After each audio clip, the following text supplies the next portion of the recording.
মাত্র 5 থেকে আপনার 7 কেজির ভিতরে। এটা কিন্তু হচ্ছে গাঢ় হয়ে গেছে, এটা কি আরো কমবে? এটা চিনি গলবে এবং আরো অল্প একটু কমবে, প্রায় 15-20 মিনিট মতন জানলে এটা পারফেক্ট একটা নামানোর মতন পরিমাপ চলে আসবে। তারপরে আমরা মেপে নামাবো। দর্শক সবাই ভালো আছেন, আপনাদের দেখানোর চেষ্টা করবো বগুড়ার বিখ্যাত দই কিভাবে তৈরি করা হয়।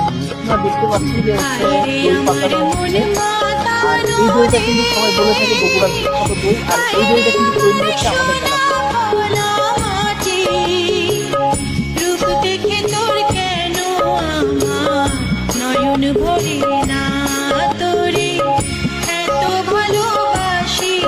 ঠান্ডা করতে কত সময় লাগে? এগুলো সব এখানে হচ্ছে কালার আসছে, এটা জাল হয়ে যায় একদম লালচে বর্ণের হয়ে যায়। তাই এই যে 300 কেজি গরম করতে দিয়েছিলাম, এখন ওই নির্দিষ্ট গরম হয়ে যাওয়ার পরে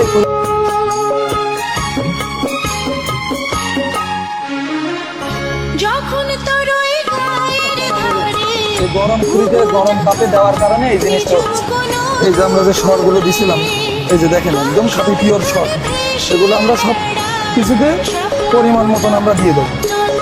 সব খুঁড়ি বাটি সব কিছুতে আমরা পরিমাণ মতো পিওর সর গনগনে আগুন। এই চুলাতে আমরা একটু আগে দুধ চালিয়েছি, এই চুলাতে আমরা এগুলো গরম